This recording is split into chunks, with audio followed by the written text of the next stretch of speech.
ध्यान देंगे, पिछले क्लास में हेडिंग दिए थे various term related to magnetism. तो इसमें एक एक करके हम लोग पढ़ने वाले हैं। सबसे पहले पढ़ेंगे हम लोग मैग्नेटिक डाइपोल के बारे में, इसके बाद होगा मैग्नेटिक डाइपोल मोमेंट। वहां पर ये दोनों टॉपिक हो चुका है, तो आप लोग बस सुनिएगा। और यहाँ वाले बच्चे शाम वाला क्लास में थोड़ा सा पीछे थे हम लोग, नहीं शाम वाला क्लास में कल बंद था, तो आपका कल का क्लास का हम वीडियो सेंड कर दिए, ठीक है। और आज उसके आगे से कंटिन्यू कर रहे हैं, तो अप्रोक्स 2-3 पेज होगा, उसको आप छोड़ दीजिएगा और उसके आगे से कंटिन्यू करेंगे।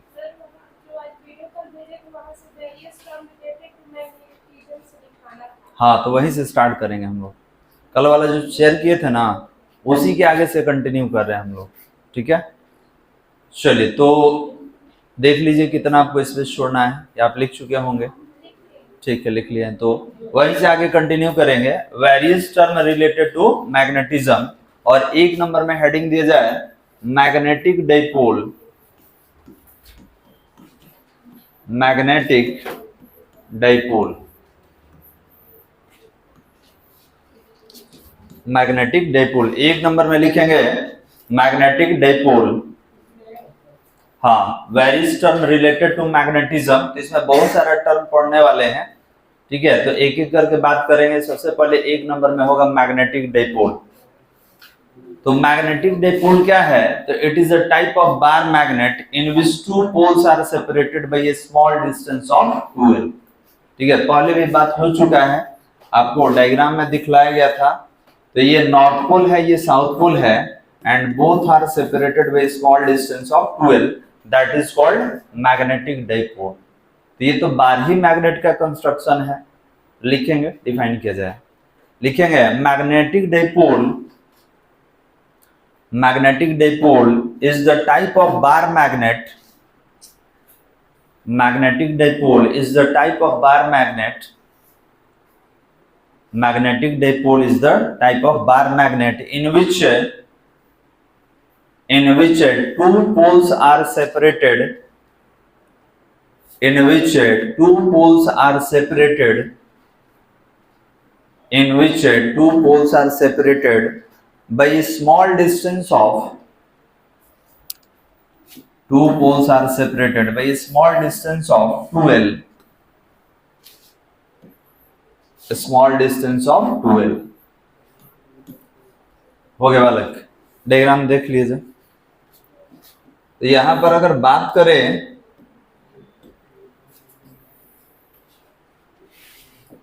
तो अगर ये बार मैग्नेट है तो ध्यान देंगे, इसमें एक नॉर्थ पोल लेते हैं, एक साउथ पोल लेते हैं, और यहां से यहां तक का जो डिस्टेंस होता है that is called 2l, length of dipole या length of dipole axis. Magnetic axis भी कहा जाता है। ये l होता है और ये भी l होता है। डायग्राम बना लीजिए। तो इसमें नाम ही है मैग्नेटिक डाइपोल। डाई मतलब 2 होता है और पोल मतलब polarity, one is north pole and another is south pole. जल्दी बना लीजिए।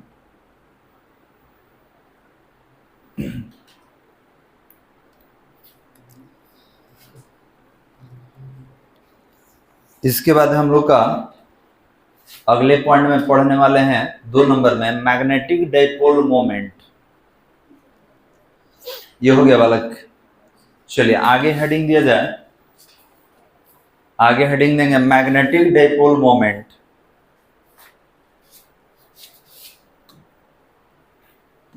दो नंबर में लिखेंगे मैग्नेटिक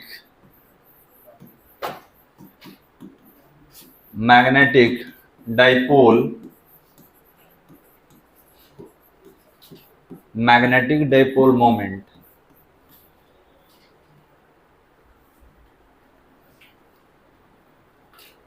हो गया। तो चैप्टर 1 में हम लोग पढ़े थे इलेक्ट्रिक डाइपोल मोमेंट। पहले हम कंपेयर करेंगे, उसके बाद इसको डिफाइन करेंगे और लिखेंगे। चलिए बालक, चलिए।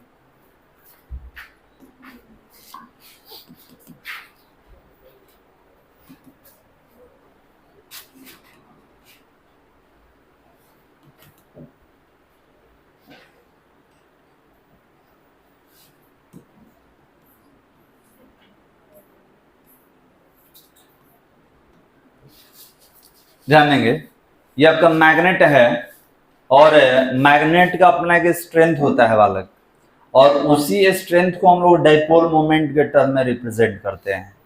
तो सवाल ये है कि सर यहाँ पर मैग्नेटिक डाइपोल मोमेंट पढ़ना है, तो पहले इसको थोड़ा सा कंपेयर करते हैं इलेक्ट्रिक डाइपोल मोमेंट से। तो हम लोग चैप्टर 1 में देखिए हमें क्यों दोनों को अलग अलग कंपेयर कर रहे हैं, ताकि आपको ये मालूम चले कि दोनों में डिफरेंस क्या है। अगर एक भी याद रखेंगे तो दूसरा याद रह सकता है। तो याद कीजिए, हम लोग पढ़े थे कि when two charges are separated by a small distance of QL which is equal in magnitude and opposite in direction, that arrangement is called electric dipole. यही हमारा अरेंजमेंट इलेक्ट्रिक डाइपोल था। और इसमें हमने पढ़ा था कि मैग्नीट्यूड चार्ज का सेम होना चाहिए और नेचर अपोजिट होना चाहिए, निगेटिव तो एक पॉजिटिव। हमको ये बताइए, इसको पॉजिटिव कर देंगे तो डाइपोल कहा जाएगा? नहीं, क्योंकि इसका नेचर सेम हो गया। तो इलेक्ट्रिक डाइपोल तभी कहेंगे when equal magnitude, equal in amount, when equal magnitude are separated by a small distance which having opposite nature are called dipole। अब यहाँ पर आपको बताया गया था कि इस अरेंजमेंट का, इस डाइपोल का अपना एक स्ट्रेंथ होता है जिसको इलेक्ट्रिक डाइपोल मोमेंट कहा जाता है, और इसको लिखे थे P equal to Q into 12, और 12 पर एरो भी था। तो इसका मतलब ये है कि अगर कोई हमारे पास इलेक्ट्रिक डाइपोल है, इलेक्ट्रिक डाइपोल एक तरह का अरेंजमेंट होगा दो चार्ज का, तो अगर इसका स्ट्रेंथ निकालना होगा, जिसको डाइपोल मोमेंट के नाम से जाना जाता है, इसको बोलते हैं हम लोग इलेक्ट्रिक डाइपोल मोमेंट। तो ये कितना होता है? P equal to Q into 12। ये Q क्या है? तो आइदर ऑफ द चार्ज, मतलब दोनों में से एक ही चार्ज लेंगे, और चार्ज जब लीजिएगा तो माइनस प्लस नहीं लेंगे, ये भी ध्यान देंगे। आपको बताया गया था कि हम लोग चार्ज का मैग्नीट्यूड लेते हैं, तो दोनों चार्ज में से एक चार्ज हो गया, और ये लेंथ ऑफ डाइपोल बोलेंगे, यहां से यहां तक लेंथ ऑफ डाइपोल, ये लेंथ ऑफ डाइपोल एक्सिस होगा। ये कितना है? 12। अब सवाल ये है कि सर 12 पे आप एरो क्यों दिए हैं? लेंथ तो स्केलर होता है, तो याद रखेंगे लेंथ ऑलरेडी स्केलर होता है, लेकिन जब लेंथ का डायरेक्शन हो जाए तो वेक्टर है।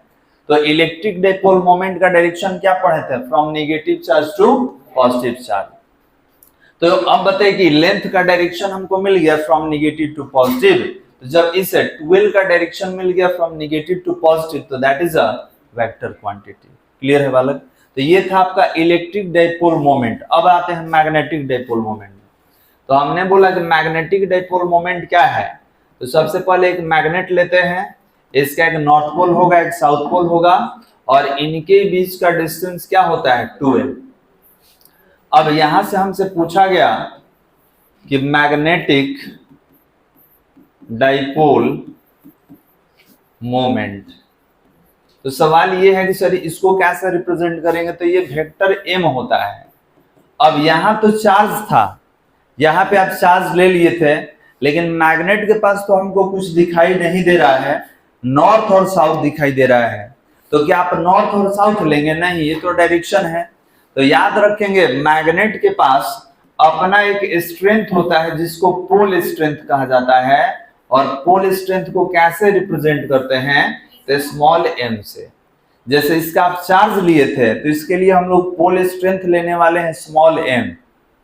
अब सवाल ये है कि सर दो अलग अलग है, तो इसको आप M1 M2 कह सकते हैं। कोलंबियन फोर्स में इसको यूज किया जाता है, वहां पे हम डिराइव करवा चुके हैं, आपको याद होगा। तो याद रखेंगे कि यहाँ पर नॉर्थ पोल के लिए जो पोल स्ट्रेंथ होगा that is M1, south pole के लिए M2, लेकिन ये इक्वल होता है, दोनों का पोल स्ट्रेंथ इक्वल होगा। तो मैग्नेटिक डाइपोल मोमेंट क्या होता है? तो it is the product of pole strength into length of dipole, length of dipole। Clear है बालक? तो ये m equal to vector m क्या होगा? तो स्मॉल m इंटू 12। अब ये भी आप कहेंगे सर फिर से आप 12 पे एरो दे दिए, दैट इज वेक्टर, इसका डायरेक्शन बताइए। तो ध्यान देंगे हमेशा जो डाइपोल मोमेंट का डायरेक्शन होगा from south pole to north pole होगा। ऐसे भी आपको हमने बताया था डायरेक्शन कि मैग्नेट के आउटवर्ड डायरेक्शन क्या होता है मैग्नेटिक फील्ड का? फ्रॉम नॉर्थ टू साउथ होता है, और इनवर्ड क्या होगा? From south to north. तो याद रखेंगे कि magnetic dipole moment having direction from south pole to north pole, hence it is a vector quantity. और ये लेंथ का डायरेक्शन होता है, कहां होता है, फ्रॉम साउथ टू नॉर्थ, यही तो है। क्लियर है? तो इसमें क्या लिखेंगे, मैग्नेटिक डाइपोल मोमेंट क्या है, magnetic dipole moment is what, तो it is the product of either of the pole strength and product of length of dipole. ठीक है, magnetic dipole moment is a vector quantity having direction along from south pole to north pole. Define किया जाए, लिखेंगे magnetic dipole moment, magnetic dipole moment is defined as, magnetic dipole moment is defined as, magnetic dipole moment is defined as inverted comma में लिखेंगे the product of, the product of, the product of pole strength of, the product of, the product of pole strength of either pole, the product of pole strength of either pole, either मतलब दोनों में से एक, either pole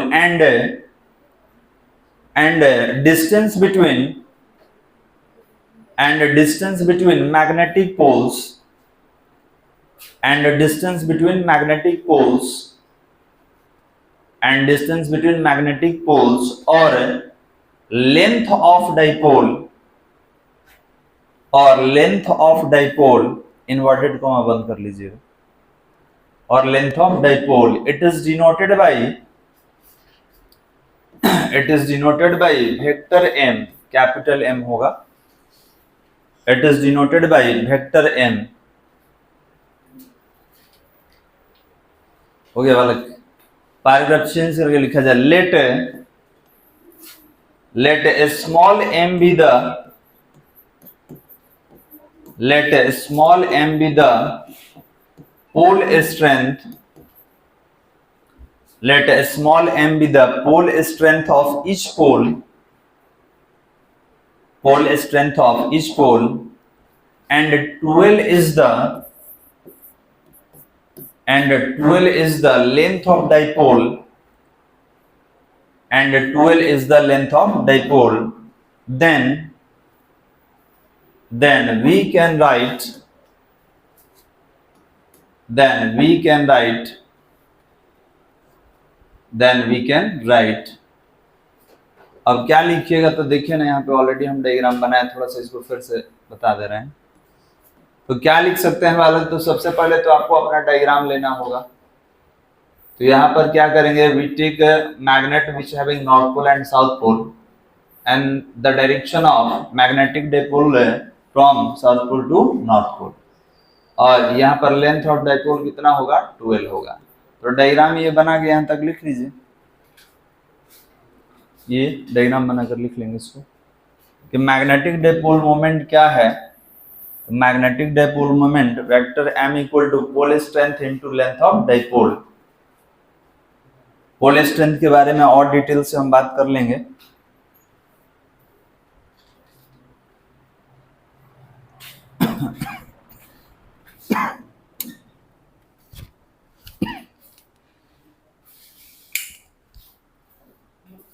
हो गया वाला,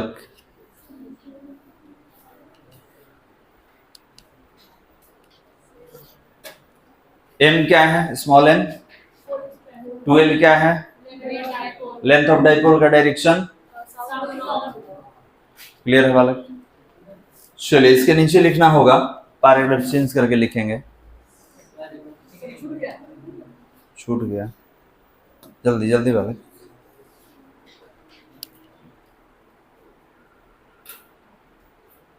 ये नहीं लिखेंगे, ये कंपेयर करने के लिए लिखा गया था,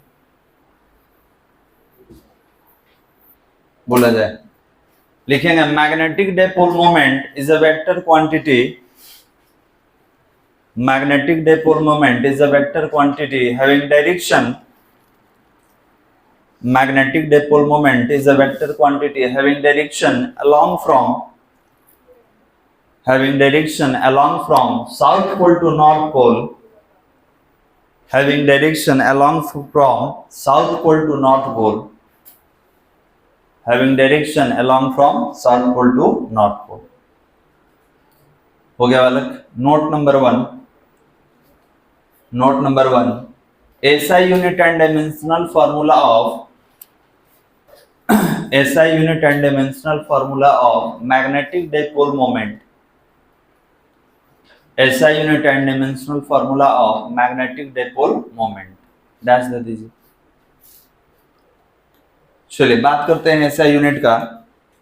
तो ध्यान देंगे बालक, SI यूनिट ये है आपका m equal to small m into 12। तो ध्यान देंगे पोल स्ट्रेंथ का जो यूनिट होता है ये होता है एम्पियर मीटर, और 12 क्या है, लेंथ है, तो लेंथ के लिए मीटर। तो ये कितना हुआ, एम्पियर मीटर स्क्वायर। इसको जूल पर टेस्ला भी कहा जाता है। ठीक है, एक ये हो गया। और डायमेंशनल फॉर्मूला निकाल लेते हैं।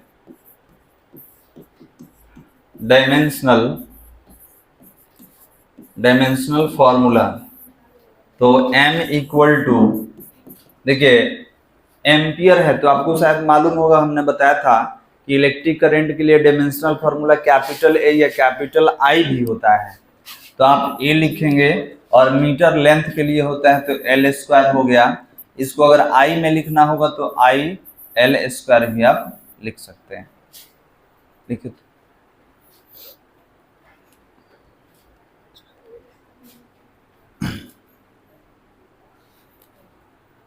कुछ पूछना है? ऐसा यूनिट देखिए, ये पोल स्ट्रेंथ है, ये 12 आपका लेंथ ऑफ डाइपोल है। तो पोल स्ट्रेंथ के लिए यहां लिख दे रहे हैं,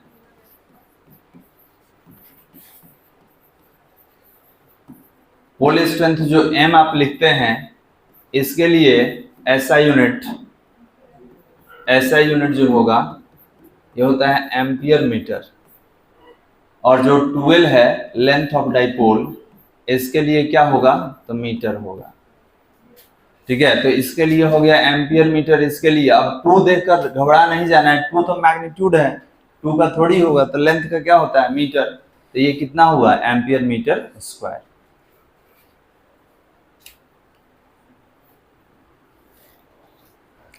अब यहाँ पे आपसे पूछा जाएगा कि बताइए मैग्नेटिक डाइपोल मोमेंट का direction from south pole to north pole. बहुत बार पूछा गया है, आपसे पूछा जाएगा कि क्या कर रहे हो जी, फोटो मत खींचिए, ऑलरेडी ये वीडियो ही बन रहा है, आप देख लीजिएगा, इसको आप ही के लिए बन रहा है। ठीक है, तो magnetic dipole moment is a vector और अ स्केलर, तो vector quantity having direction along from south pole to north. चलिए नेक्स्ट, आगे हेडिंग देंगे 3rd पॉइंट में, मैग्नेटिक फ्लक्स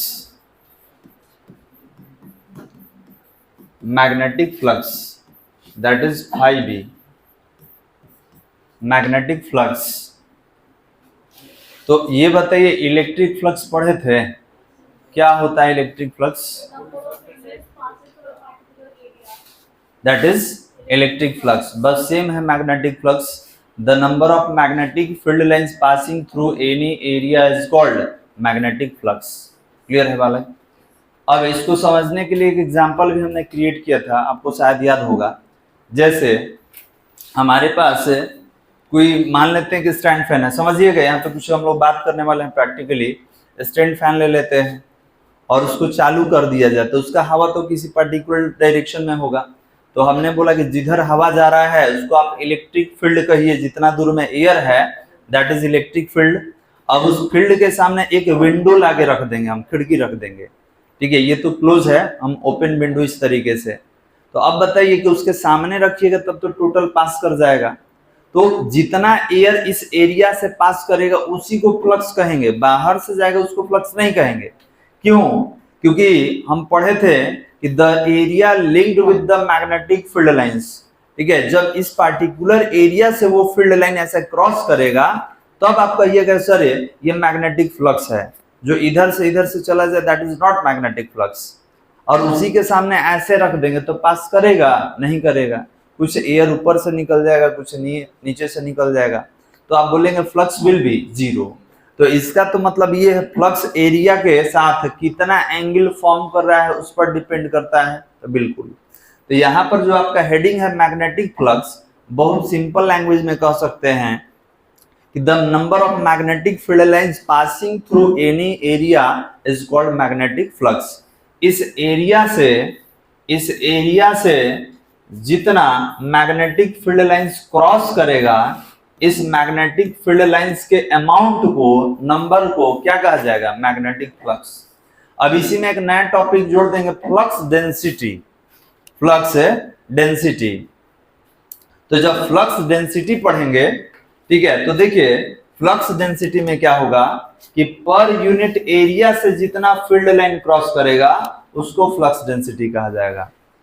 फ्लक्स डेंसिटी का बात करें तो पर यूनिट एरिया से जितना फील्ड लाइन क्रॉस करेगा that is called flux density. इसको भी आगे हम लोग पढ़ने ही वाले हैं। चलिए तो डिफाइन करते हैं मैग्नेटिक फ्लक्स को। लिखेंगे the number of magnetic field lines, the number of magnetic field lines passing through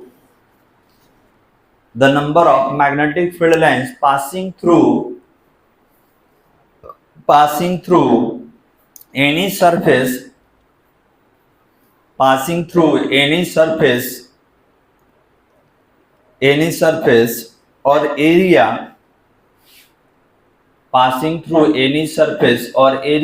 is called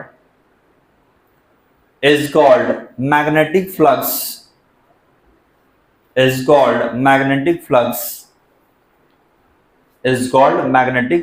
It is denoted by phi b। देखिए सामने लिखा हुआ है it is denoted bye phi b। कैसे डिनोट करेंगे? phi b से denote करेंगे। अब यहां पर डायग्राम का बात करें तो आप कहेंगे कोई एरिया ले लिया जाए और इस एरिया से कुछ मैग्नेटिक फील्ड लाइन को पास कर लेंगे।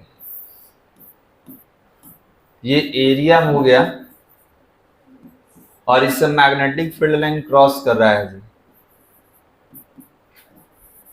और ध्यान देंगे यहाँ पर एंगल भी थोड़ा सा लेते हैं समझने के लिए कि सर ये एरिया इसके साथ कितना एंगल बनाता है, उस पर भी हमारा फ्लक्स डिपेंड करता है। अभी आपको समझा देंगे कि कैसे ये डिपेंड करेगा एंगल पर। अब इसका नोटेशन आपने लिखा है phi b, तो ये होता कितना है? ये होता है b dot a, b for magnetic field intensity, a for area vector. अब डॉट किस में टूटता है? कॉस में कि साइन में? कॉस में। ये हो जाएगा B A cos theta. Theta is what? Angle between area vector and magnetic field intensity. चलिए डायग्राम बना के और इसको नीचे लिखिएगा। डायग्राम बना के इसको नीचे लिखिए।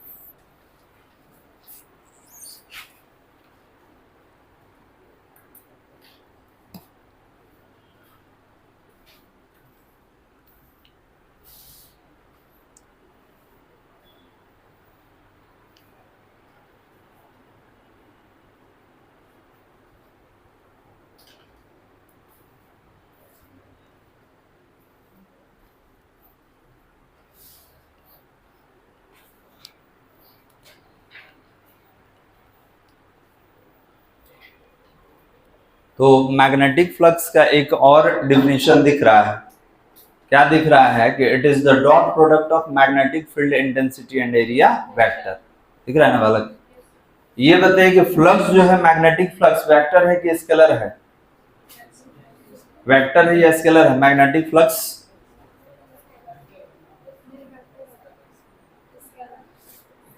क्या है जी? स्केलर है। क्यों स्केलर है? कहीं इस पे वेक्टर आपको दिख रहा है? नहीं दिख रहा है। फिर दूसरा कंसेप्ट ये भी है कि सर आप लिखवाए हैं कि the number of magnetic field lines, तो नंबर अपने अपना स्केलर ही होता है, ठीक है। जितना फील्ड लाइंस क्रॉस करेगा उसके अमाउंट को हम क्या बोलेंगे? फ्लक्स। तो याद रखेंगे अमाउंट जो मैग्नीट्यूड को रिप्रेजेंट करता है वो क्या है? अपने आप में स्केलर है। और अब वेक्टर के कंसेप्ट से बात करें तो इसको कहा जाता है scalar product of two vectors. ये भी वेक्टर है, ये भी वेक्टर है, लेकिन ये रिजल्ट स्केलर है, तो इसके लिए हम लोग डॉट यूज करते हैं। इसको कहा जाता है dot product of two vectors या scalar product of two vectors. अगर आप वेक्टर पढ़े होंगे तो, जैसे हम वेक्टर भी पढ़ाए थे आपको शुरू में, तो याद रखेंगे कि यहाँ पर डॉट रहने का मतलब ये हो गया कि दैट इज स्केलर। और यहाँ पर देखिए इधर इसके ऊपर अगर वेक्टर रहता तो यहाँ क्या लिखते, क्रॉस, और ये साइन हो जाता, ठीक है। लेकिन याद रखेंगे कि ये जो है फ्लक्स जो है magnetic flux, it is the amount और नंबर। तो अमाउंट और नंबर स्केलर होता है, तो ये स्केलर है, लेकिन ये दोनों क्या है, वेक्टर है। तो इसको डिफाइन भी कर सकते हैं कि मैग्नेटिक फ्लक्स इज व्हाट, तो it is the dot product of magnetic field intensity and area vector. लिखा जाए इसके नीचे लिखेंगे hence we can say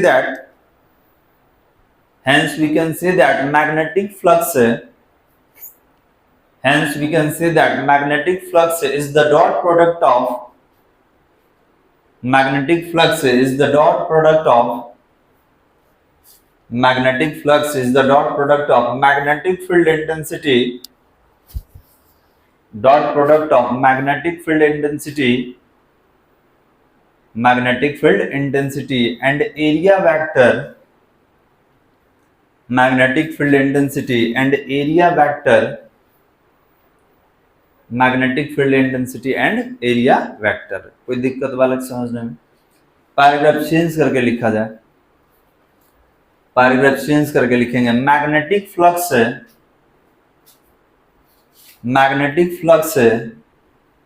is the amount और number, magnetic flux is the amount or number, hence it is a scalar quantity, hence it is a scalar quantity। हो गया। चलिए अब आपसे एक क्वेश्चन पूछते हैं कि फ्लक्स कब मैक्सिमम होगा, कब मिनिमम होगा, बताइए। तो ध्यान देंगे, आपने लिखा है कि phi b equal to ba cos theta, तो आप बोलेंगे कि सर फ्लक्स मैक्सिमम तभी होगा जब cos थीटा मैक्सिमम होगा, और फ्लक्स मिनिमम कब होगा, जब cos थीटा मिनिमम होगा। तो बताइए कि फ्लक्स जो है मैक्सिमम होने के लिए, एंगल कितना होना चाहिए, 0 डिग्री। 0 डिग्री पर फ्लक्स क्या होगा, मैक्सिमम होगा। और फ्लक्स मिनिमम होने के लिए एंगल कितना होना चाहिए, 90, और इस पर आपका फ्लक्स क्या होगा, मिनिमम। अब आप ये भी कहेंगे सर थोड़ा सा समझा दीजिए प्रैक्टिकली, तो बता दे रहे हैं प्रैक्टिकली। देखिए अगर हम बात करें, पेन दो तो थोड़ा सा, ये दोनों ध्यान देंगे कैसे 0 डिग्री होगा। तो पहले तो आइए एरिया पर, एरिया वेक्टर होता है कि स्केलर होता है, एरिया वेक्टर होता है कि स्केलर, वेक्टर और स्केलर, कोई स्केलर भी कह रहा है, कोई वेक्टर भी कह रहा है, स्केलर होता है। तो आप ये बताइए कि जब स्केलर है तो आप इस पर एरो क्यों दिए। तो याद रखेंगे जब एरिया किसी फिजिकल क्वांटिटी के साथ लिंक होता है तो दैट इज वेक्टर। क्लियर है? अगर हम कह दें कि एरिया है लेकिन कोई फील्ड लाइन नहीं पास कर रहा है तो इस पे वेक्टर देंगे, नहीं देंगे। हम वेक्टर क्यों दिए हैं, क्योंकि magnetic field lines passing through this area linked with this area, so that area is a vector quantity। Clear है बालक? याद रखना होगा आपको। अब आप बोलेंगे सर थोड़ा सा एक्सप्लेन कीजिए कैसे मिनिमम कैसे मैक्सिमम।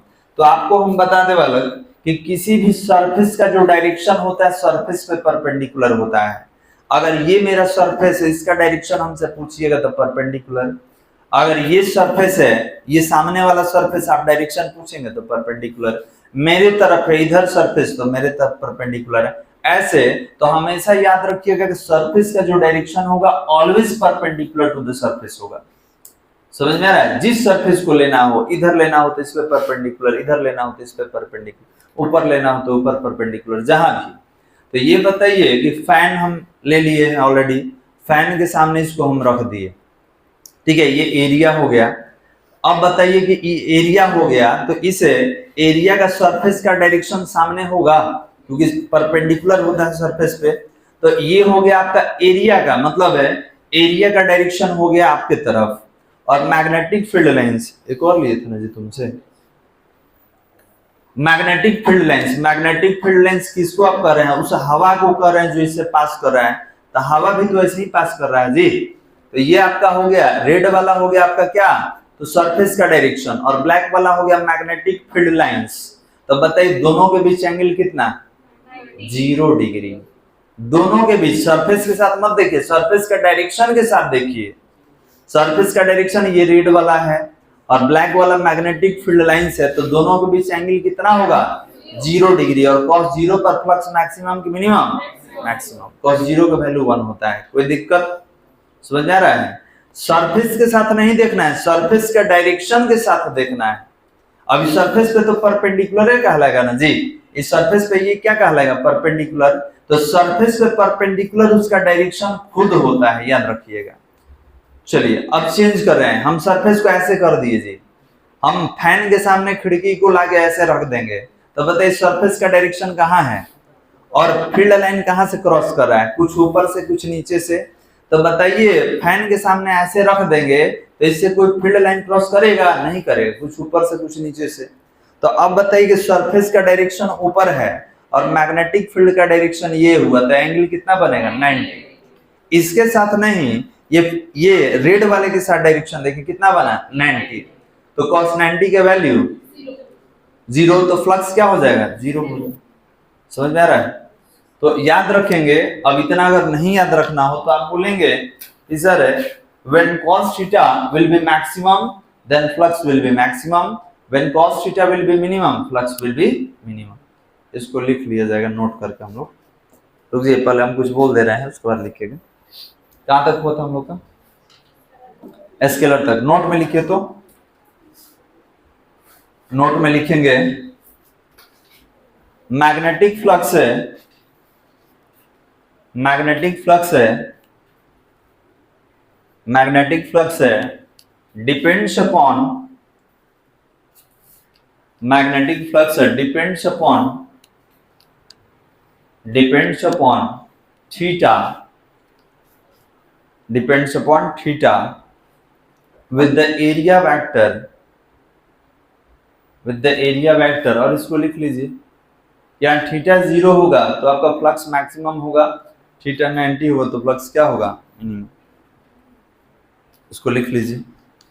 और इसके बाद अगले नोट में इसका ऐसा यूनिट डायमेंशनल फार्मूला वगैरह ले लें। तो फ्लक्स मैक्सिमम के लिए एंगल 0, फ्लक्स मिनिमम के लिए एंगल 90 हो गया वाला। अगले नोट में लिखा जाए ऐसा unit and dimensional formula of, ऐसा unit and dimensional formula of magnetic flux, ऐसा unit and dimensional formula of magnetic flux. चलिए तो बात करते हैं ऐसा यूनिट का। देखिए थोड़ा सा, फाई इक्वल टू आपने बोला कि बी डॉट ए। तो बताए मैग्नेटिक फील्ड इंटेंसिटी का क्या होता है? टेस्ला होता है, और एरिया का क्या होगा? Meter square. तो टेस्ला मीटर स्क्वायर, इसको वेबर कहा जाता है जी। टेस्ला मीटर स्क्वायर को वेबर से कहेंगे, इसको डब्ल्यू से लिखा जाता है। हो गया? तो एक तो ये हो गया, समझ गए। इसको थोड़ा सा और चेंज भी कर लेते हैं। तो ये बताइए टेस्ला मीटर स्क्वायर को आपने वेबर कहा, तो क्या यहाँ पर tesla equal to weber upon meter square हो सकता है? क्या इसको tesla equal to weber meter inverse 2 लिख सकते हैं? तो याद रखिएगा आगे से टेस्ला को अगर रिप्लेस करना होगा तो किससे रिप्लेस करेंगे? वेबर मीटर इनवर्स 2 से। ठीक है, तो आप पूरा यहां से यहां तक लिख लीजिए, इसमें कन्वर्जन भी है।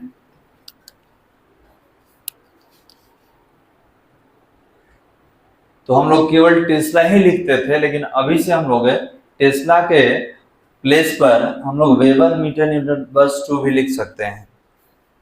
Weber meter inverse 2 is as equivalent to tesla, ये टेस्ला के इक्विवेलेंट हो गए, याद रखना होगा इसको।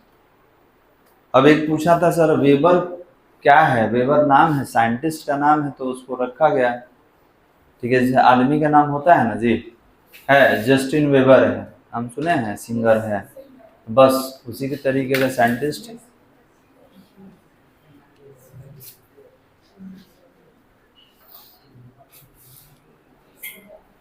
चल तो आगे बढ़ते हैं। अब हिंदी मीडियम बोला कि सर हम नहीं सुने, हम बोले भोजपुरी गाना से फुर्सत है तुमको, सुनेगा तुम, ठीक है। दो गाना मैं जानता है भोजपुरी में, बस वही अपना पलट पलट के सुनते रहता है, हमको कह दीजिएगा तो उसको मालूम है नहीं। कहाँ से आया, देखिए यहाँ से आया नहीं, इसका मैग्नेटिक फील्ड इंटेंसिटी का टेस्ला होता है और एरिया का होता है मीटर स्क्वायर, तो टेस्ला मीटर स्क्वायर वेबर है, तो जब टेस्ला लिखना होगा तो मीटर स्क्वायर डिवीजन में जाएगा, और जब नीचे सुपर इनवर्स में होगा तो वेबर मीटर इनवर्स 2, ठीक है। तो हम लोग कहाँ से मीटर स्क्वायर को लिखे हैं, तो ये एरिया के लिए हमारा यूनिट मीटर स्क्वायर होता है। कोई दिक्कत इसको समझने में, आगे बढ़ा जाए। चलिए आगे डायमेंशनल फॉर्मूला है,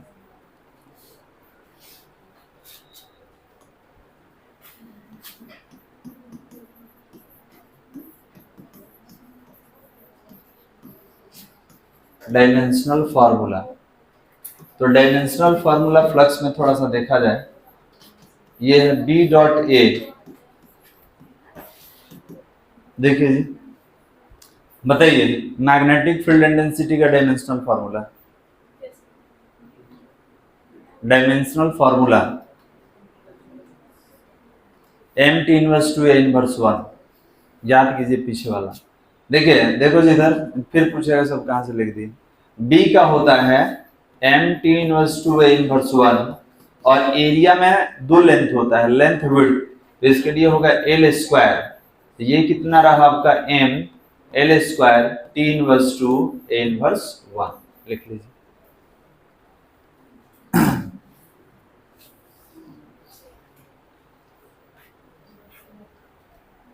तो M L square T inverse two A inverse 1।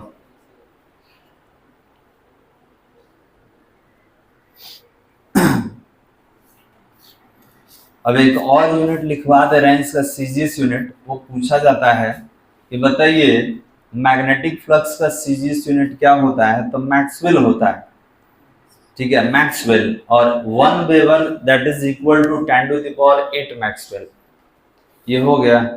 अगले नोट में लिखा जाए, अगले नोट में लिखेंगे CGS unit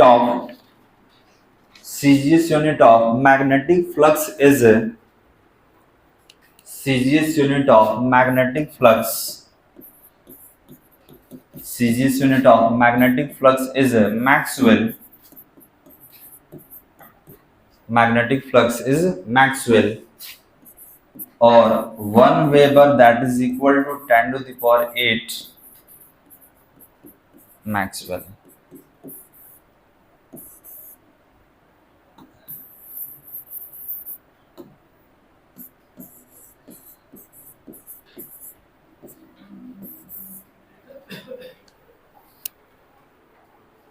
one weber that is equal to 10 to the power 8 Maxwell, हो गया बालक। तो ये आपका ऑब्जेक्टिव हो गया, इसको याद रखिएगा। ये भी पूछा जाता है कि मैक्सवेल किसका यूनिट है, तो मैग्नेटिक फ्लक्स का कौन सा यूनिट है, सीजीएस यूनिट। चलिए नेक्स्ट, ये थर्ड पॉइंट में था ना हम लोग का, 4 नंबर में लेंगे magnetic flux density, magnetic flux density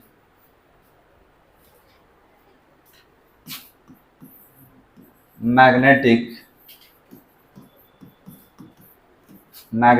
flux density. अच्छा, इसमें मैग्नेटिक फ्लक्स डेंसिटी में कभी कभी केवल फ्लक्स डेंसिटी भी कहा जाता है, ठीक है। अगर यहाँ पे केवल कह दिया जाए फ्लक्स डेंसिटी तो डेंसिटी से तो समझ में आ रहा है कि पर यूनिट वॉल्यूम के लिए अगर बात कर रहे हैं आप, ठीक है, density mass per unit volume पढ़े हैं ना जी।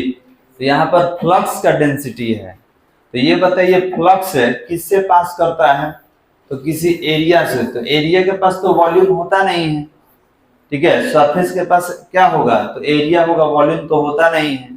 तो याद रखेंगे अब टोटल से नहीं बालक, जब आ जाए फ्लक्स डेंसिटी तो ये टोटल एरिया में इस यूनिट एरिया से पास करने वाले फील्ड लाइंस को हम लोग क्या बोलेंगे, मैग्नेटिक फ्लक्स डेंसिटी। क्लियर है?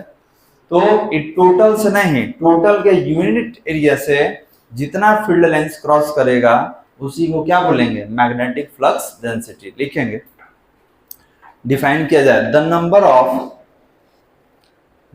Of magnetic field line, the number of magnetic field lines passing through, the number of magnetic field lines passing through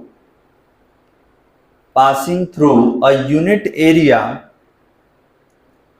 passing through a unit area of the substance, passing through a unit area of the substance, passing through a unit area of the substance is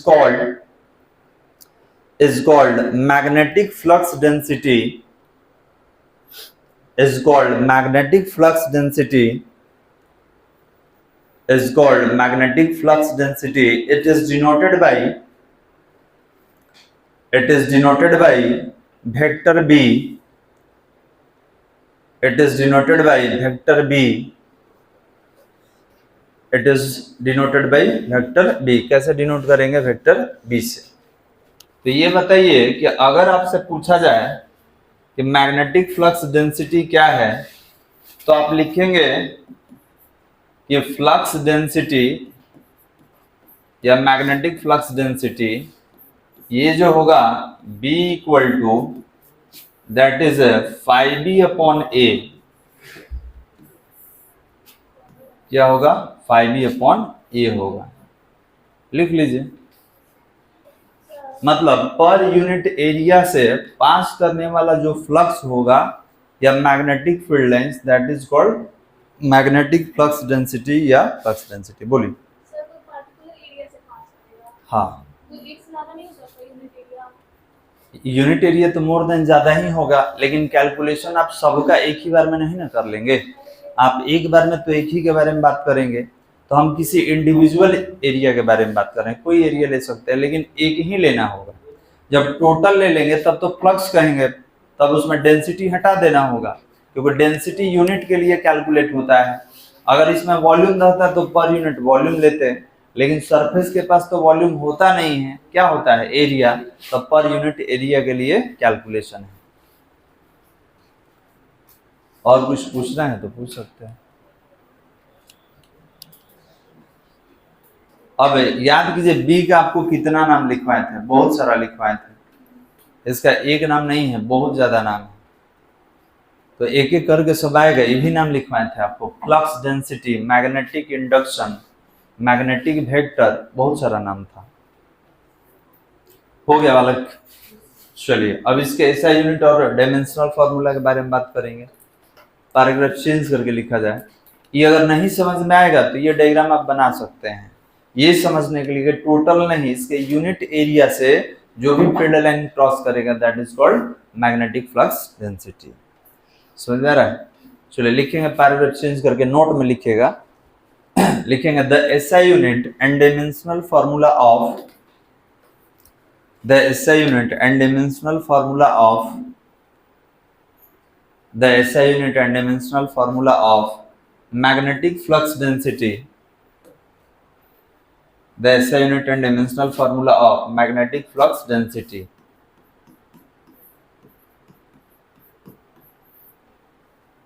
हो गया? तो बताइए B equal to आपने रखा कि 5B/A, ये बताइए इसके लिए क्या पढ़े हैं, अभी तो टेस्ला मीटर स्क्वायर पढ़े हम लोग, याद है? अभी तो बताए हैं टेस्ला मीटर स्क्वायर, और इसका क्या होगा, एरिया का मीटर स्क्वायर कैंसिल हो गया तो क्या होगा, टेस्ला। इसका एक और नाम आपको बताए हैं, वेबर मीटर इनवर्स 2, दोनों हो सकता है। और डायमेंशनल फॉर्मूला में आ जाएंगे, डायमेंशनल फॉर्मूला तो b equal to 5b upon a। चलिए बताइए जी फाइव का, बताओ फाइव के बालक। बहुत अच्छा, तो ये हो जाएगा m l square T inverse to a inverse 1। अभी पीछे हम लोग निकालें इसको, और एरिया क्या होता है लेंथ स्क्वायर, लेंथ से लेंथ कैंसिल हो जाएगा, ये होगा m t inverse two a inverse 1, that is the dimensional formula. अब इसका एक सीजीएस यूनिट गॉस होता है, आपको लिखवाया गया था, इसका एक यूनिट सीजीएस गॉस होता है, और 1 gauss equal to 10 to the power minus 4 tesla, वहां लिखे थे पीछे पढ़ते समय हम लोग। ठीक है, जिनको जानकारी नहीं होगा आप मेंशन कर सकते हैं कि 1 gauss equal to 10 to the power minus 4 tesla, और ये गॉस कौन सा यूनिट है, तो सीजीएस यूनिट है, ऑलरेडी बता चुके हैं।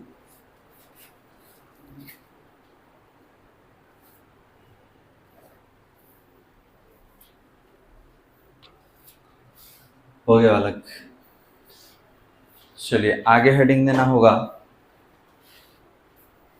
ये 4 नंबर पॉइंट में था ना, 5 नंबर में आगे पढ़ेंगे, और हेडिंग देंगे मैग्नेटाइजेशन और इंटेंसिटी ऑफ मैग्नेटाइजेशन। अब इसको हटाएंगे तभी हम लिख पाएंगे, हटा दे इसको।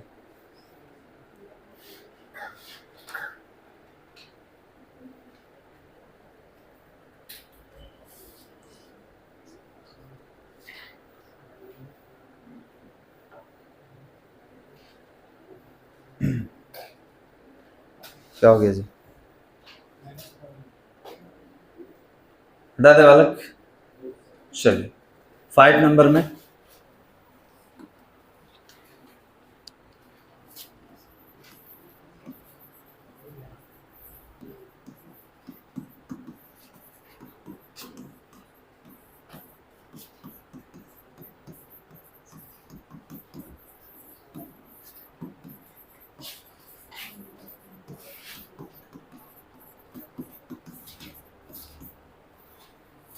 मैग्नेटाइजेशन और इंटेंसिटी ऑफ मैग्नेटाइजेशन, मैग्नेटाइजेशन और इंटेंसिटी ऑफ मैग्नेटाइजेशन। अब ये होता क्या है इसके बारे में हम लोग बात करेंगे, पहले हेडिंग दे दीजिए, और इसका जो नोटेशन है वो वेक्टर आई है बालक, इसका नोटेशन जो होगा हम लोग का वेक्टर आई होगा।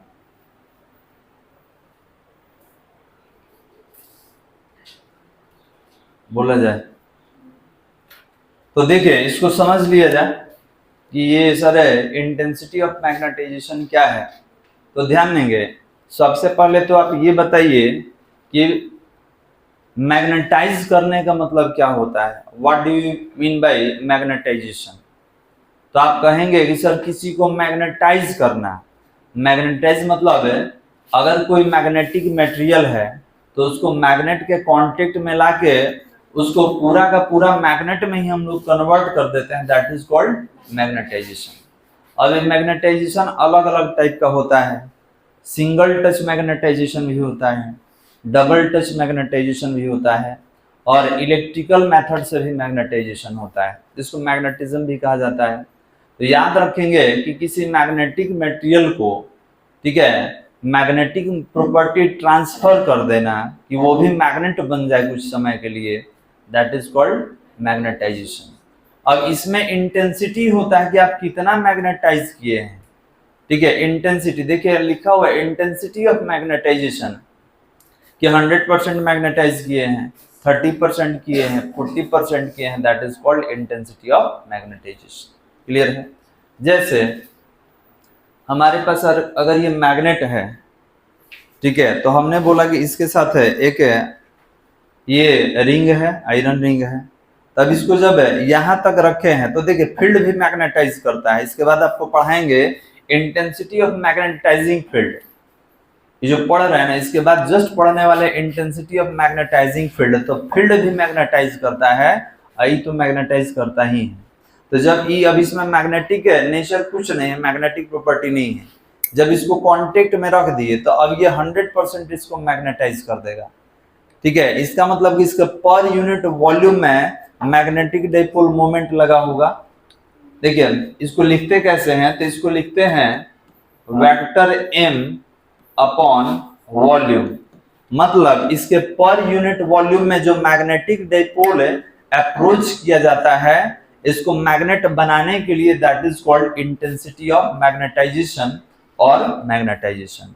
इसका एक और फॉर्मूला होता है m अपॉन a होता है, ये पोल स्ट्रेंथ है, ये एरिया है। तो इसके पर यूनिट एरिया में जो पोल स्ट्रेंथ होगा, ठीक है, दैट इज कॉल्ड मैग्नेटाइजेशन और इंटेंसिटी ऑफ मैग्नेटाइजेशन।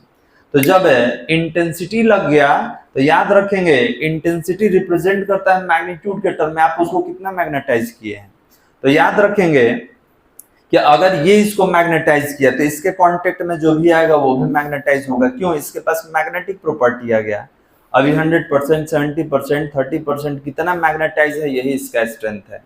तो अभी कांटेक्ट में है तो मैग्नेटाइजेशन ले रहे हैं, जब थोड़ा सा दूर रखेंगे तो इंटेंसिटी ऑफ मैग्नेटाइजिंग फील्ड, क्योंकि यहाँ फील्ड मैग्नेटाइज कर रहा है, तो बात होगा उस पर, अभी इस पर हम बात करेंगे। तो इंटेंसिटी ऑफ मैग्नेटाइजिंग क्या है? तो intensity of magnetisation that is a ratio of magnetic dipole moment per unit volume define किया जाए। लिखेंगे the magnetic field which magnetize a substance placed on it is called, हो गया, the magnetic field which magnetize a substance placed in it, लिखेंगे on it नहीं, placed in it is called magnetizing field. Placed in it is called magnetizing field. हो गया बालक। मान लिया मेरे पास ये मैग्नेट है और इसका एरिया है, और इस एरिया में हम आयरन को लेके आए, तो ये क्या कर दिया, इसको मैग्नेटाइज कर दिया, तो फील्ड का नाम क्या होगा? Magnetizing field. अब जितना स्ट्रेंथ से मैग्नेटाइज करेगा वो मैग्नेटिक स्ट्रेंथ कहलाता है। तो अभी हम लोग केवल फील्ड को डिफाइन किए हैं, मैग्नेटाइजिंग फील्ड को, कि जिस फील्ड में कोई मैग्नेट रखने पर वो मैग्नेटाइज हो जाता है, that field is called magnetizing field. Paragraph change करके इन्वर्टेड कॉमा में लिखिए, लिखेंगे द डिग्री और extent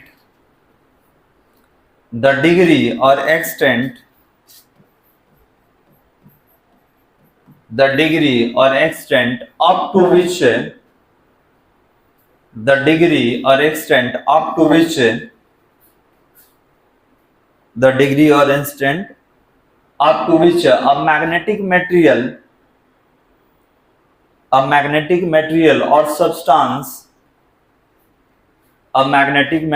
substance can be magnetized. A magnetic material or a substance can be magnetized when placed in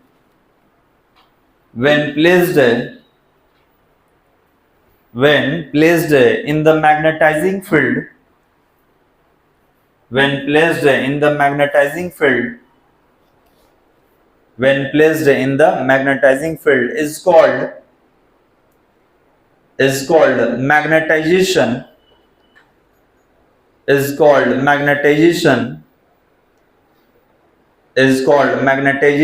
or intensity of magnetization is called magnetization or intensity of magnetization हो गया बालक। Inverted को हम बंद कर लीजिए, हो गया। पैराग्राफ चेंज करके लिखेंगे इट इज डिनोटेड बाय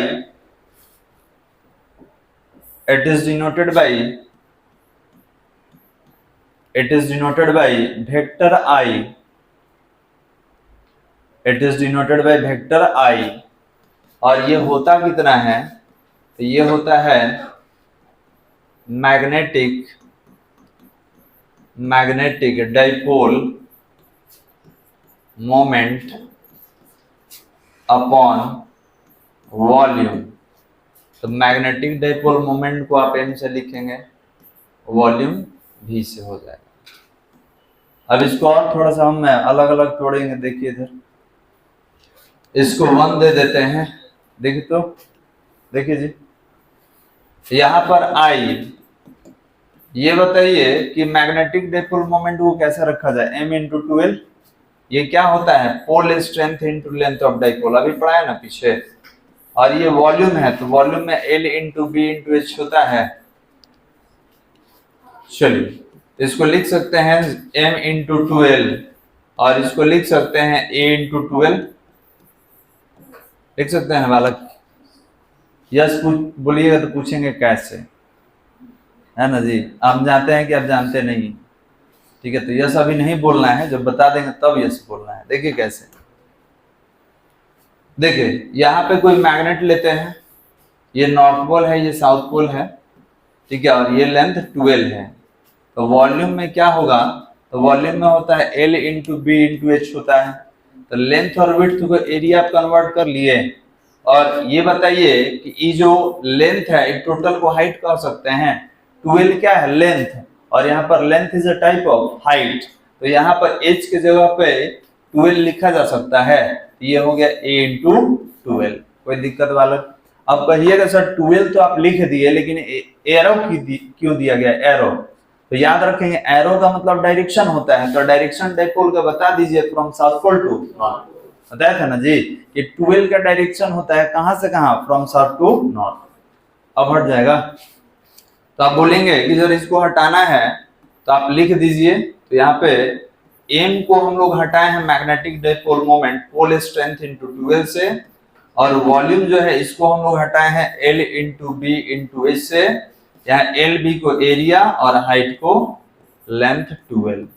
कुछ कैंसिल हो रहा है बालक, 12 से 12। तो एक और फॉर्मूला मिल गया कि वेक्टर आई इक्वल टू कितना, तो m अपॉन ए। m क्या है, पोल स्ट्रेंथ है।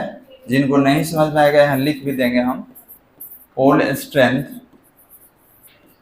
और ये क्या है, एरिया। तो एक और फॉर्मूला दिख रहा है, एक और डिफिनीशन दिख रहा है कि पर यूनिट एरिया के लिए जो पोल स्ट्रेंथ होगा मैग्नेट का, that is called intensity of magnetisation. लिखिए तो इसको पूरा।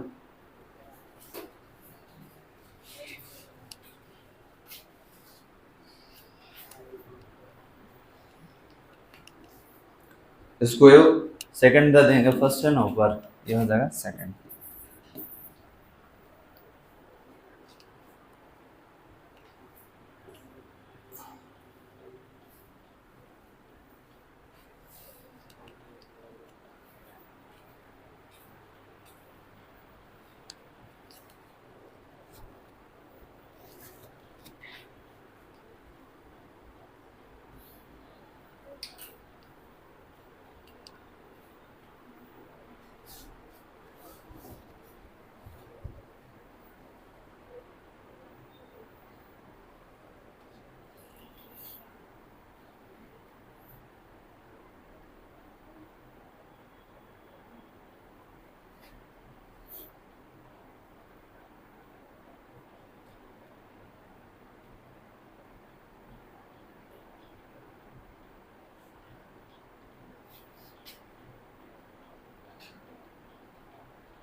हो गया वाला।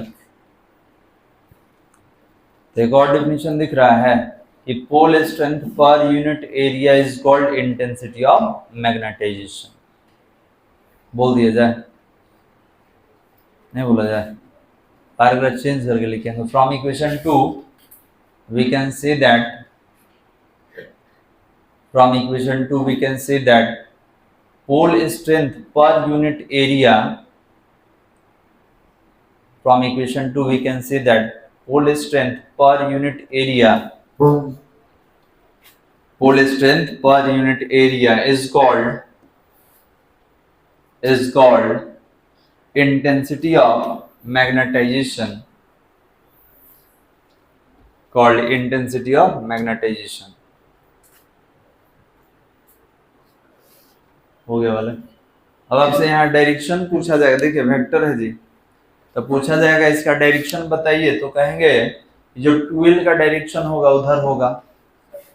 जो 12 का डायरेक्शन, देखिए ये तो आपका स्केलर होता है, वॉल्यूम है, तो उसमें तोड़िएगा तो m इंटू 12, तो m तो पोल स्ट्रेंथ है, तो उसमें डायरेक्शन कौन बताएगा, 12। तो याद रखेंगे जो मैग्नेटिक डाइपोल मोमेंट का डायरेक्शन होता है वही आपका इंटेंसिटी ऑफ मैग्नेटाइजेशन का डायरेक्शन होता है। इसके नीचे लिखा जाए पैराग्राफ चेंज करके, इसके नीचे लिखेंगे intensity of magnetisation, intensity of magnetization is a vector quantity, intensity of magnetization is a vector quantity, is a vector quantity having direction along the direction of, having direction along the direction of magnetic dipole moment, having direction along the direction of magnetic dipole moment। हो गया बालक, having direction along the direction of magnetic dipole moment। चलिए next, अब इसका SI unit और dimensional formula निकालना है, note में लिखा जाए SI unit and dimensional formula of, SI unit and dimensional formula of intensity of magnetization, SI unit and dimensional formula of intensity of magnetization।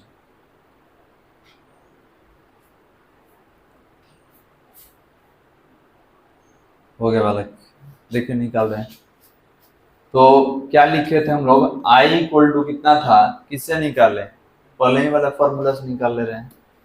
तो ये कितना है, ये है वेक्टर m अपॉन वॉल्यूम। ये बताइए, इसके लिए हम लोग एम्पियर मीटर स्क्वायर पढ़े थे, और वॉल्यूम में मीटर क्यूब होता है बालक, वॉल्यूम के लिए क्या होगा, मीटर क्यूब। तो ये क्यूब स्क्वायर से कैंसिल हो जाएगा, तो एम्पियर अपॉन मीटर, और that is ampere meter inverse 1। हो गया यहाँ पर। अब डायमेंशनल फॉर्मूला है, तो यहाँ लिखेंगे डायमेंशनल फॉर्मूला, डायमेंशनल फॉर्मूला बताइए कितना लिखा जाए। तो ध्यान देंगे, इसके लिए अगर हम बात करें तो ए, देखिए इलेक्ट्रिक करंट का डायमेंशनल फॉर्मूला ए भी होता है और आई भी होता है कैपिटल में। तो यहाँ पर ए एल स्क्वायर और वॉल्यूम में L cube cancel, A upon L, that is A L inverse 1, और ए के जगह पर आई भी लिख सकते हैं, आई एल इनवर्स 1 लिख लिया जाए। तो ये आपका एसआई यूनिट और डायमेंशनल फॉर्मूला है।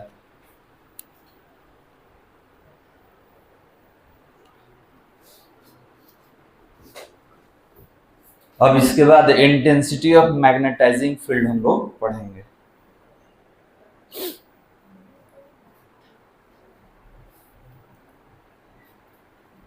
कितना नंबर में था जी ये, नंबरिंग बताइए। 5 नंबर में था, ठीक। मैग्नेटिक डाइपोल से स्टार्ट किए थे 1 नंबर से। चलिए कुछ डायग्राम देखते हैं और समझते हैं इसके बारे में।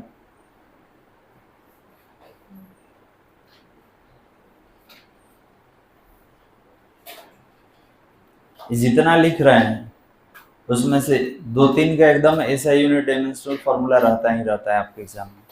आप प्रीवियस पेपर थोड़ा सा देखेंगे, बहुत बार पूछा गया है। चलिए देखिए तो इसका डायग्राम हटा दे रहे हैं।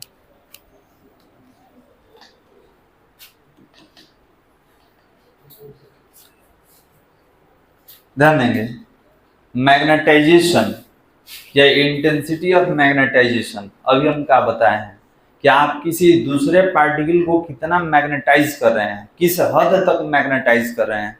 आपने लिखा है द डिग्री और extent up to which a magnetic material can be magnetize in the magnetizing field is called magnetisation.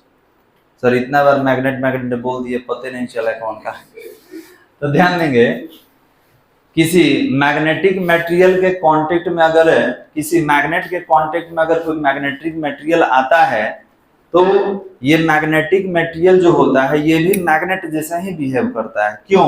क्योंकि ये मैग्नेट इसको मैग्नेटाइज कर देता है। अब सवाल ये है कि सर कौन सा मेटल है, मेटल के हिसाब से मैग्नेटाइज होता है, पारा है, डाई है, फेरो है, कि 30% मैग्नेटाइज है, 50% है, 80 है या 100 है। तो यही जो डिग्री आप बोल रहे हैं कि 100% मैग्नेटाइज हो गया, दैट एक्सटेंट और degree is called intensity of magnetisation. समझ में आ रहा है? ठीक है, तो ये कुछ भी हो सकता है, ये पारा, डाई, फेरो 3 तरह का मैग्नेटिक होता तो 5 है लेकिन आपको पढ़ना 3 ही है। तो ये किस तरह का मटेरियल है, जब इसको हम कांटेक्ट में रख दिए तो इसको 100% मैग्नेटाइज कर दिया, तो वो 100% आपका क्या कहलाएगा, इंटेंसिटी ऑफ मैग्नेटाइजेशन। अगर 30% किया है तो आपका इंटेंसिटी ऑफ मैग्नेटाइजेशन कितना होगा, 30%। ठीक है, तो जितना आप इसको मैग्नेटाइज करें that is intensity of magnetisation. अब सवाल ये है कि सर मैग्नेटाइज करने का तरीका कितना है, देखिए सामने है, single touch method, double touch method और इलेक्ट्रिकल मेथड। सिंगल टच से हम लोग मैग्नेटाइज करते हैं, डबल टच से मैग्नेटाइज करते हैं और इलेक्ट्रिकल मेथड से भी मैग्नेटाइज किया जाता है। और डीमैग्नेटाइज करने का भी तरीका आपको बताया था, याद है ना? चलिए ठीक। तो सर ये सिंगल टच क्या होता है, तो नामे में लगा हुआ है सिंगल टच, मतलब कोई सिंगल टच किया होगा। तो देखिए यहाँ पर डायग्राम में, इस डायग्राम में आप देख सकते हैं कि कोई स्टील बार है, बार मतलब रेक्टेंगुलर पीस होता है, तो कोई रेक्टेंगुलर पीस का स्टील बार है और ये देखिए एक तरफ से मैग्नेट से इसको कांटेक्ट में रखा गया है। और ये लाइन क्यों खींचा गया है, क्योंकि मैग्नेट का जो डायरेक्शन होता है from north pole to south pole, ऐसे अगर रोटेट कराइएगा तो ये लूप फॉर्म कर लेगा और इसका डायरेक्शन कहाँ होगा, from north pole to south pole. मालूम है ना, जब पीछे पढ़ रहे हैं कि outside the magnet direction of magnetic field lines from north pole to south pole. इसी तरीके के यहाँ बहुत सारा रखा गया कि मैग्नेट के कांटेक्ट में सब है, तो बताइए कौन कौन मैग्नेट जैसा बन जाएगा, तो सब बन जाएगा। इसको सिंगल टच कहा जाता है क्योंकि सिंगल ही आदमी इसको पकड़े हुए। तो सवाल ये है कि सर डबल टच का होता है, तो डबल आदमी रहेगा। तो ट्रिपल टच का होगा तो ट्रिपल आदमी, ट्रिपल नहीं होता है, डबल ही होता है। ध्यान देंगे, डबल टच में एक चीज आपको ध्यान देना होगा कि यहाँ साउथ है तो यहाँ नॉर्थ होना चाहिए, और यहाँ नॉर्थ रहेगा तो साउथ रहना चाहिए, दो सेम पोल नहीं होना चाहिए। क्यों? क्योंकि दोनों के बीच रिपल्शन हो जाएगा और इस केस में ये मैग्नेटाइज नहीं हो पाता है। ठीक है, अगर इसका फील्ड लाइंस लीजिएगा तो इधर होगा नॉर्थ टू साउथ, और इसका लेंगे तो इस डायरेक्शन में होगा।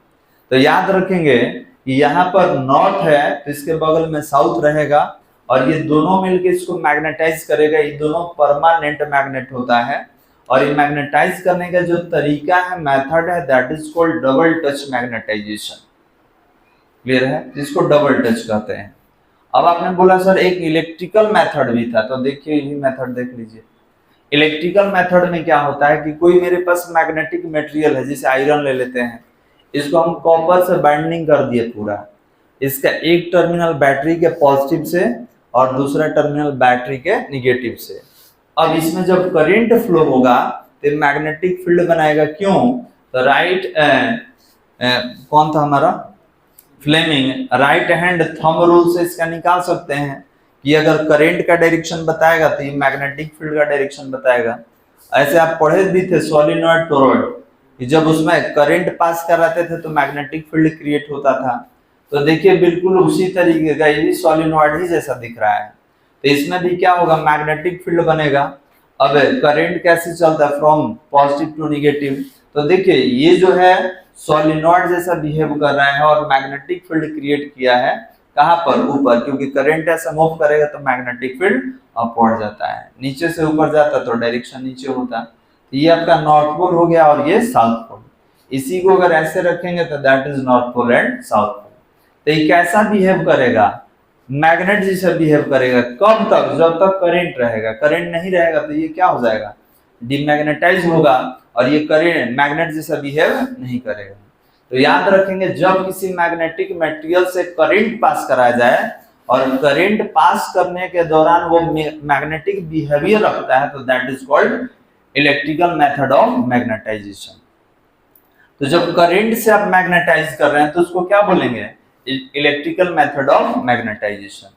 आप देख सकते हैं यहाँ भी वही है, यहाँ पर थोड़ा सा डायरेक्शन को मेंशन किया गया है कि जब ये आयरन नेल है जिसको आप कील बोलते हैं, इसको बाइंडिंग कर दिया गया और जब बैटरी से कनेक्ट किया गया तो इसके अंदर मैग्नेटिक फील्ड बन रहा है। तो मैग्नेटिक फील्ड कहाँ होता है? From north pole to south pole, और अंदर कहाँ होगा? From south to north. Clear है? तो याद रखेंगे टेम्पोररी मैग्नेट होता है, पढ़ लीजिए, नीचे लिखा हुआ है electromagnet is a temporary magnet that produce a magnetic field when regular electric current passing into a coil and that magnetic field will disappear when the current is discontinued। तो आपको बताया थे शुरू में ही कि जब तक करंट है तब तक ये मैग्नेटिक फील्ड है और मैग्नेट है, जब करंट कट कर दीजिएगा तो ये मैग्नेटिक फील्ड डिसअपियर हो जाएगा, ये मैग्नेट जैसा बिहेव नहीं करेगा। कोई दिक्कत वाला समझने में? चलिए, तो यही तो है आपका मैग्नेटाइजेशन। इसमें भी देख सकते हैं। अब आपसे पूछेंगे, ये तो सोलेनॉइड ही जैसा दिख रहा है, सोलेनॉइड था ना जी आपका लेंथ वाला, तो आपको पढ़ाए भी थे ये कितना मैग्नेटिक फील्ड बनाता है, कहाँ बनाता है, तो आप बोलेंगे कि सर बाहर मैग्नेटिक फील्ड लाइंस कम होता है तो इसको 0 मान लिया गया है, तो मैग्नेटिक फील्ड इंटेंसिटी हम कहाँ निकालते हैं? तो इसके अंदर निकालते हैं। क्लियर है बालक? तो ये सारा आपको बता दिया गया है। ये भी बताए थे कि डायरेक्शन कहाँ होगा, तो देख लीजिए from north pole to south pole, और अंदर कहाँ होगा? फ्रॉम साउथ टू नॉर्थ होता है। कोई दिक्कत बालक? अब अलग अलग का अलग अलग फील्ड लाइंस होता है। अब कोई कहेगा कॉइल रहेगा ऐसे रखेंगे, तब ऐसे, जैसे रखना है वैसे रखिए। तो सबका देख लीजिए फील्ड लाइंस अलग अलग दिखलाया गया है। ये भी आपको बताया था, याद है?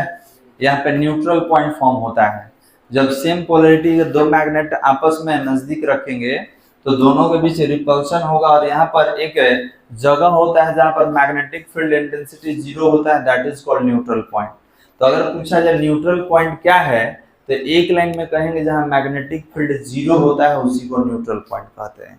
ठीक है, तो यहाँ पर मैग्नेटिक फील्ड क्या होगा? 0 होगा। तो यही तो है आपका डायग्राम। कोई दिक्कत समझने में? हेडिंग दिया जाए कितना 6 नंबर पॉइंट में, intensity of magnetizing field,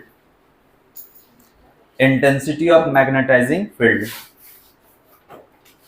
intensity of magnetizing field हो गया बालक? Intensity of magnetizing field 6 number में।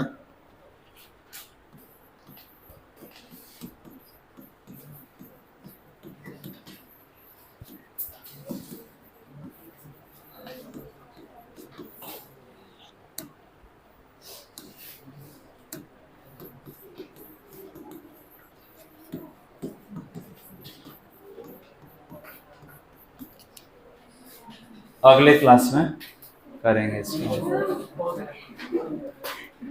चलिए, इसका रोक दिया जाए। जो आपका जो क्लास का मंडे से आपका टाइमिंग 11 बजे है ना यहाँ पे? ठीक है, तो यहाँ